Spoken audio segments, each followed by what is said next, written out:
It was several weeks ago that it happened. It was a Thursday morning, and I was up trying to get our two kids ready for school when the phone rang. Since it was only 7:30, I wondered who could be calling. It was an unknown number, which made me wonder even more. Hello? I spoke into the mouthpiece. John, it's me. It was Claire, my wife. Wonder what she wants, I thought, since we just talked together the evening before. My wife works as a representative for a small marketing and printing firm in our medium-sized city and travels a lot. I'm more or less the caregiver for our kids as I work from home with only occasional forays into our office in town. Anyway, it works for us, and between the two of us, we make pretty good money. We have a nice 4-bedroom home in the suburbs with a pool and a nice bunch of friends. What's up, Claire? I've got a problem, honey. My purse was stolen last evening when I went down to the hotel lobby to get a newspaper. You need to cancel our credit cards and get them to issue new ones as soon as possible. I've talked to Joy, my boss, and she's going to get a new company American Express card sent to me overnight so I can have it by tomorrow before I check out. She's also wiring some cash to tide me over. You're usually very careful with your purse. What happened? I was a little careless and set it down on the cashier's counter while I went to get more reading material, and when I got back it was gone. The cashier says she was distracted by another customer and didn't see anything. My driver's license is gone too, but the hotel is sending out someone to check garbage containers in the area, and I hope they find it or I'll have to take a cab to my meeting today. Okay, I'll take care of the credit cards as quick as I can. I'm sorry about being so careless, honey. Hopefully it won't cost us any more than the $200 or so that I had in my purse. The other cards I had can be replaced in time. Most of my makeup was up in the room, so I'll be ready for my presentation this morning. How are the kids? I miss you guys. That's what happened about 6 weeks ago. I managed to get the credit cards canceled before any charges appeared, and they did find her purse with her driver's license and other non-credit cards intact, so I just forgot about it. Our lives went on. Today I'm looking at a statement from my wife's account at Fidelity. She maintains a separate investment account because that's where she deposited the inheritance after the passing of her parents in an auto accident a few years ago. I tried to respect her privacy in regards to this account, but I was searching for our home insurance policy and ran across a folder with the monthly statements on her account. I knew when her parents died the inheritance was about $350,000, and I wondered what the value of the account was now. I was pleased that it was now in excess of $400,000. As I glanced at the statement, I noticed a withdrawal on the money market account of $3,000 about 6 weeks ago, and I wondered what she'd used the money for. My curiosity was aroused, and I went into the details of her money market account and found she'd written a check for that amount to a jewelry store in the city where she'd lost her purse a couple days after she'd been there. What did she buy in a jewelry store? I wondered. She hadn't bought anything for me or hadn't heard her mention anything about buying jewelry for anyone else. She has a brother, but I didn't think he warranted a $3,000 present. After several moments of thought, I went to the PC and found the jewelry store's website and noted the phone number. Picking up the phone, I dialed the store. The phone was picked up by a woman who identified the store and then asked how she could assist me. I identified myself and the transaction I was interested in, then explained that we'd had a problem with the purchase and wondered if there was a store warranty on it. She took a minute to look it up on her PC and asked me what appears to be the problem with the rings. Rings? I asked myself what rings would she be buying. I was fortunate when the girl on the phone suddenly spoke up again. Oh, I remember that purchase. The lady was quite distraught when she came in and told us her wedding and engagement rings had been stolen and she wanted replacements. It took us quite a while to find 2 rings that would satisfy her. She used a company credit card as collateral and mailed us a check a few days later. You say that there's a problem with them. We offer a 90-day store warranty on them. Is the diamond setting loose? She replaced her engagement and wedding rings. I was confused. She never mentioned losing them, only that her purse had been stolen. I had to think more about this. Look, I told the girl, I need to talk with my wife about this and get back with you. I'll call back later. Okay, goodbye. She sounded puzzled, but not as puzzled as I was. Obviously, the rings must have been in her purse when it was stolen. Why would they have been in her purse unless she didn't want others to know she was married? There were no restrictions on marriage as far as her job that I was aware of. However, if she wanted to appear unmarried in a social situation, I rationalized it could mean that she wanted to be a player when she was away from home. The thought gave me an immediate queasy feeling in my stomach. We'd been married 11 years and had 2 children, Jeremy 7 and Melissa 6, and I thought we had an ideal marriage and family.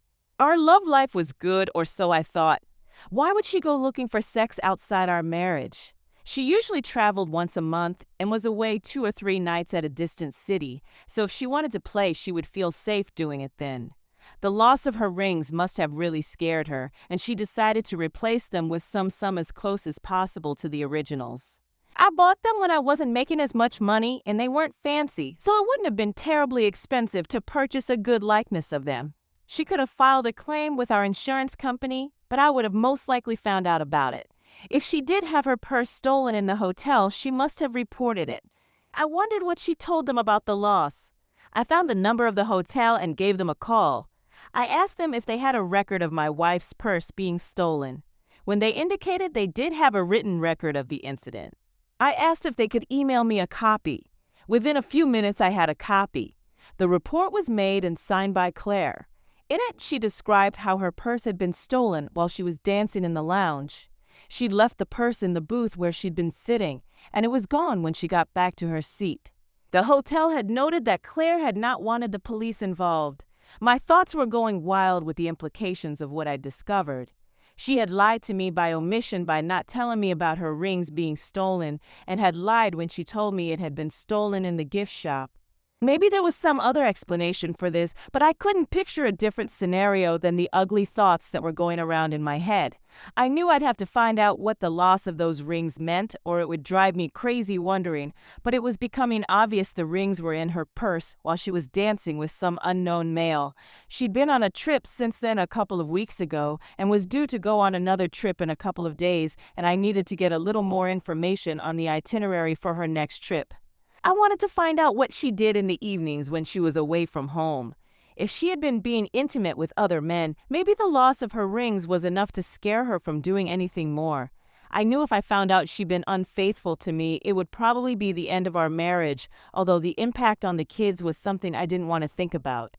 She was an excellent mother, but I couldn't allow her to have custody if we split, and she was going to be traveling and screwing around. My mind was going a mile a minute trying to think of ways to find other clues concerning her faithfulness. What other clues might tell me what she was doing on her trips? Would she fuck them bareback, or would she have them use condoms?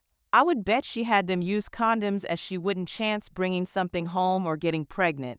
I'd had a vasectomy after our second child was born, and a pregnancy would be an absolute no. No.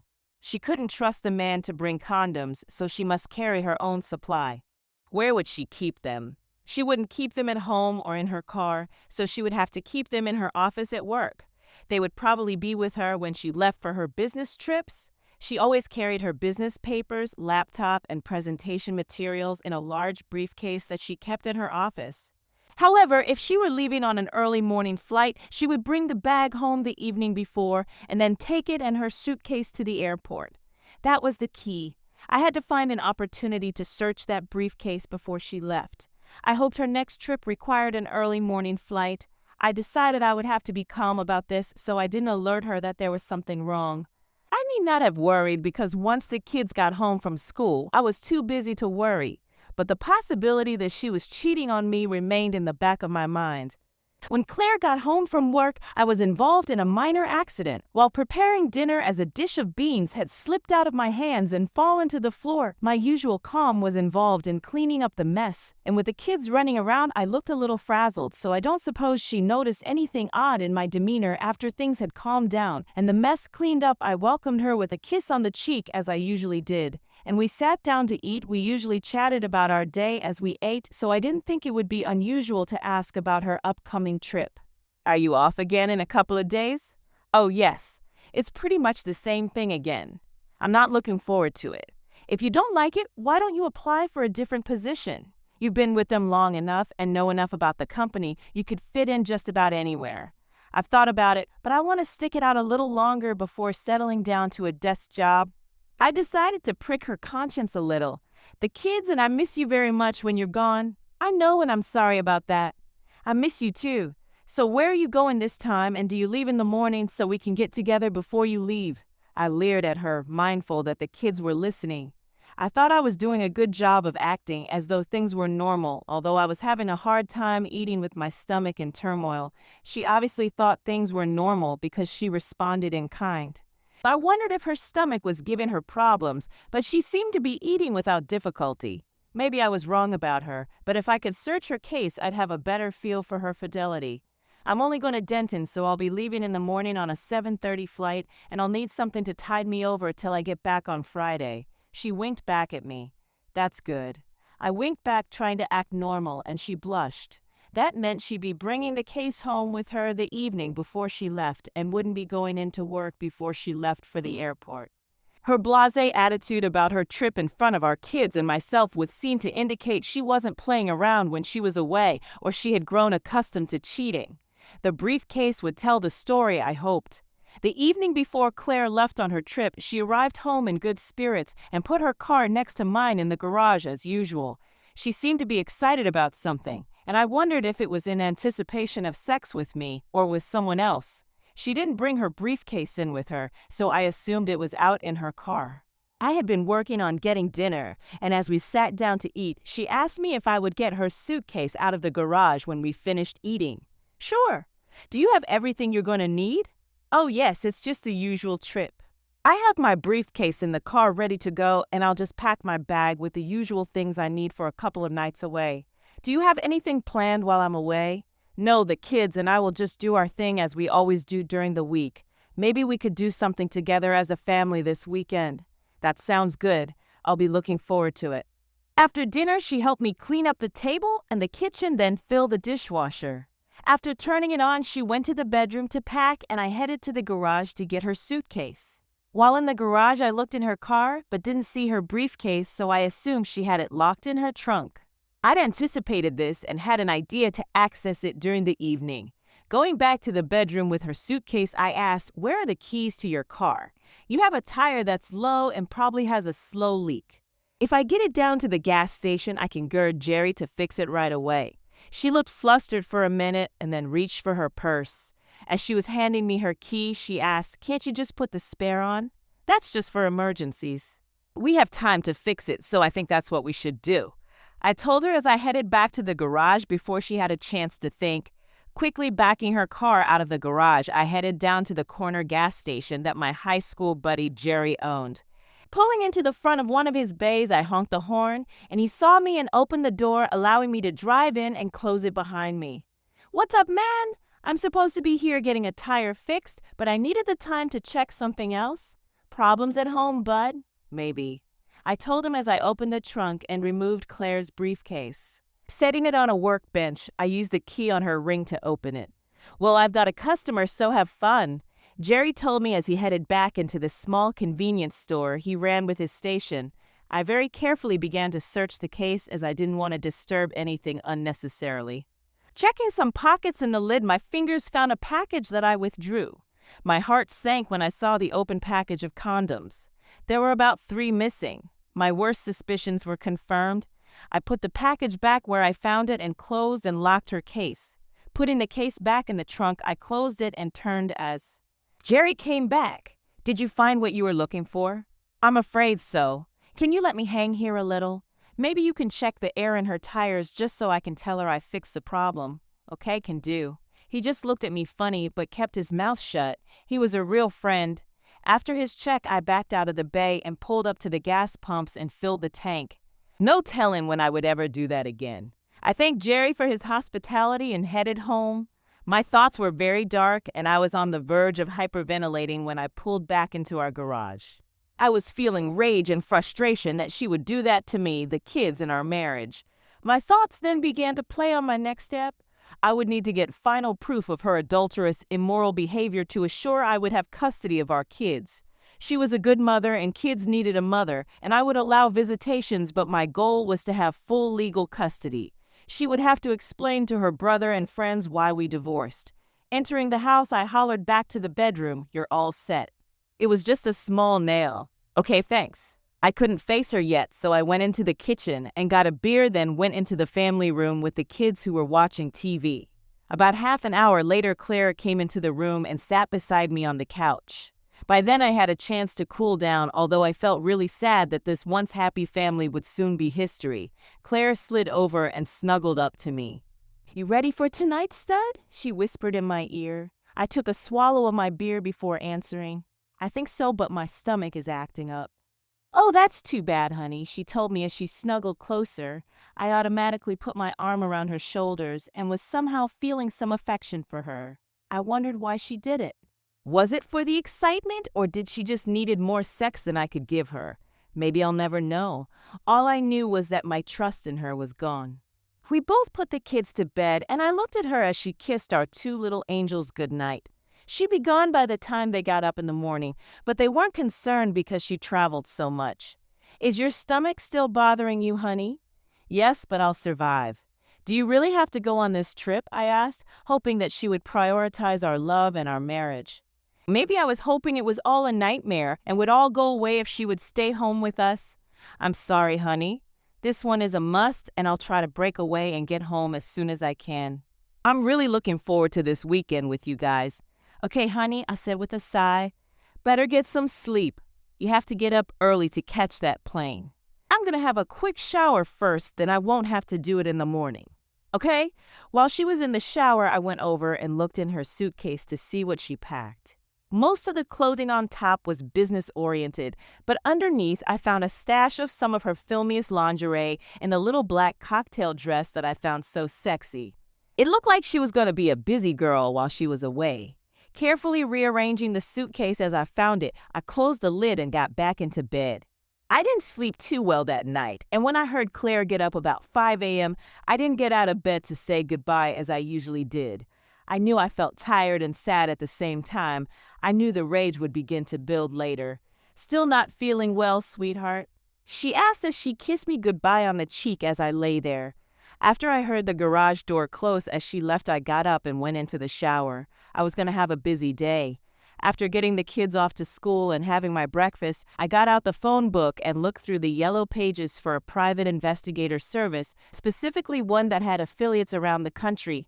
I found a couple of them and found one that had an affiliate in Denton, where Claire was going, and then made an appointment to go meet with them that morning. I then looked up a divorce attorney that a friend had used in the past and was highly complimentary about him. I called and made an appointment to see him in the afternoon.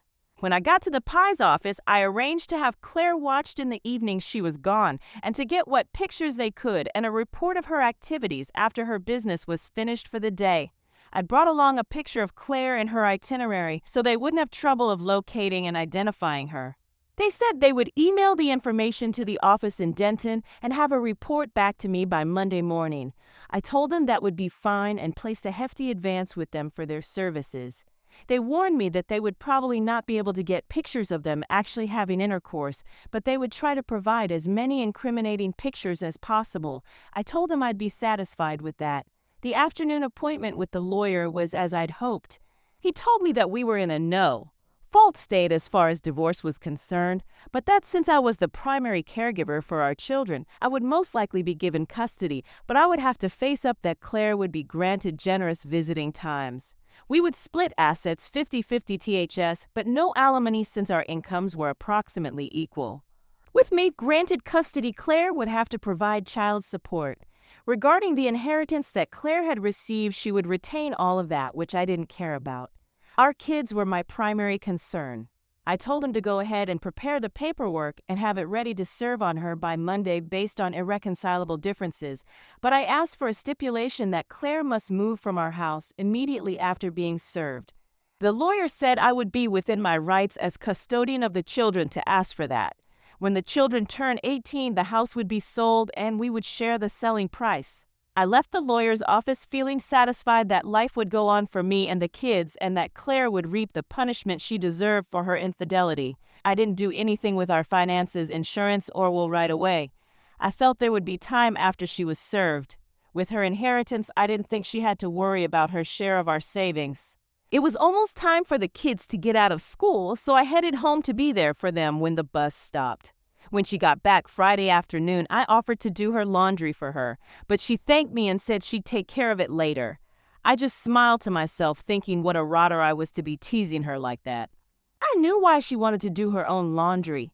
The smell of sex on it would be a dead giveaway, and she had to hide her extramarital activities at all cost. She seemed to sense some reticent activity on my part.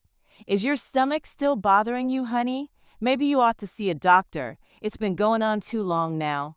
I thought I was being a little cute when I responded. I'm gonna try some new medicine a friend told me about, and that should solve my stomach problems. Well, I hope so. I want you back running on all your cylinders as soon as possible. She told me as she spooned against me to go to sleep. God, I was going to miss her. It was Monday after the kids left for school and Claire had gone to work when I got the call from the Pies office telling me they had a report ready for me. I told them I'd be right down, and half an hour later I was sitting with the office manager. He told me the report had been faxed in that morning from Denton, and some photos had been sent also.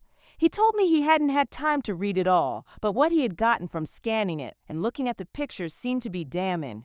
I took a copy of the report from him and began to read. Subject Claire Barton. I picked up my observation of the subject female at 5:17 p.m. Wednesday, June 16th in the lobby of the Denton Marriott. Identity was established by means of a photo received from the Merrickville office and a company name tag on the subject. Subject was carrying a briefcase and went into the elevators. My associate went up with her in the elevator and confirmed she went into her room 414 at 523. Subject was alone. Picture of the subject dressed before entering the room is provided as Exhibit 1A. I looked at Photo 1A and saw she was dressed in her business clothes. I could plainly see that she was wearing her rings. He or she must have taken the picture with a cell phone. Associate stayed in a room rented across the hall from subject. At 6:31, subject alerted me that subject had left the room and taken the elevator. At 6:32, subject exited the elevator into the lobby. She was dressed as noted in Exhibit 1B. Exhibit 1B photo showed Claire in her little black cocktail dress, high heels with a necklace I'd given her on our 10th anniversary, and looking like a tart on the prowl. The photo had enough detail to reveal that she had no wedding rings on her left hand. Subject entered the dining room and had a light dinner with a glass of wine. At 7:13, subject left dining room and entered adjoining lounge where she took a seat at the bar and ordered a glass of wine. At 7:17, subject was approached by a single male and they talked for a few moments. See Exhibit 1C. Exhibit 1C photo showed a tall, good-looking male standing talking with Claire at the bar. After a few minutes of conversation, the subject nodded and followed male to a booth near the dance floor.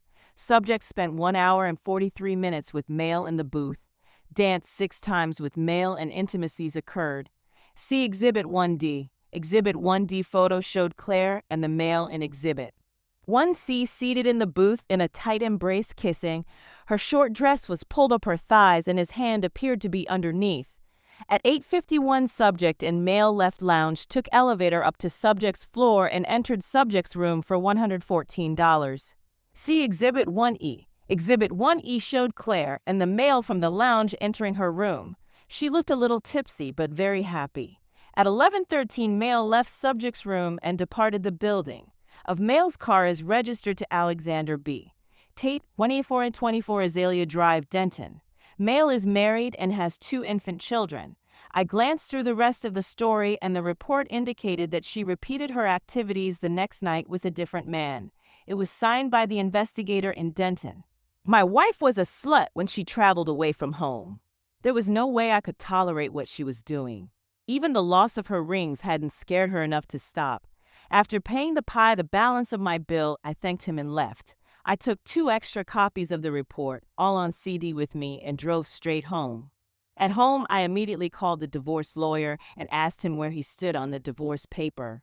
He told me they were ready to file, and I told him to proceed with filing and asked if he could have them served publicly at her work the next day.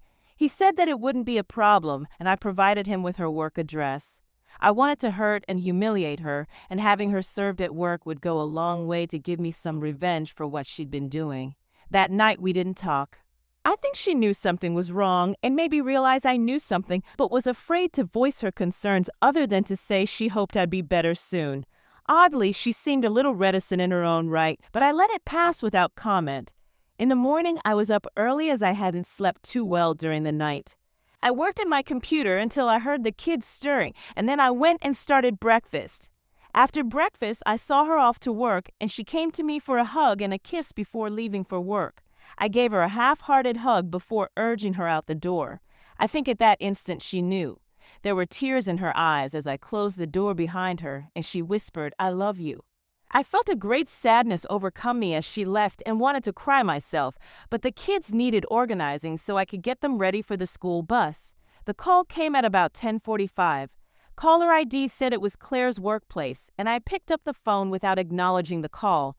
There was a moment's pause while the caller accepted the fact I wasn't going to speak. "I'm so sorry," her voice said in a whisper, and then the line went dead and I hung up. She didn't come home that night, and I wondered if she was playing her sick little game without worrying about a husband anymore. I knew I was being hard on her, but I retained a certain amount of justifiable rage.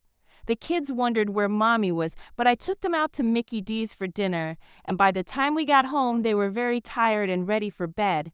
The next morning she called, "Honey, can I come home and get some of my things, and can we talk?" I felt a qualm of conscience, but it quickly passed. "Why don't you come between 9 o'clock and noon? That way the kids and I won't be here. As far as talking, I will talk with you one-on-one at my lawyer's office once you've signed, notarized, and returned the divorce papers. I will listen to anything you have to say then." A sob then, all right. And the line went dead again. But we did have a meeting, as I told her, in my lawyer's office. She asked me to please give up on the divorce. Not having unlimited access to our kids was hard on her, but I told her I just couldn't trust her anymore. She explained she's been seeing a psychologist and he's diagnosed her with a form of sexual overdrive and had been receiving help in coping with her addiction. She had her urges under control now. I told her that wasn't good enough for me if she still had the urges, and if she'd sought help about her urges in the beginning, she wouldn't be in the position she was in now. I left her crying in the lawyer's office. She signed the papers, and 6 months later, we were divorced. During our divorce, we found that she was pregnant but had an abortion. While fucking her last lover, the rubber had broken, and it was near her fertile time, so even though I discovered her adultery because she lost her rings, she would have most likely been found out anyway. I hear she's back in the dating scene, too. I think if she gets close to marriage again, I'll give her husband a heads up on her faithfulness. No sense in having her cuckolding two of us.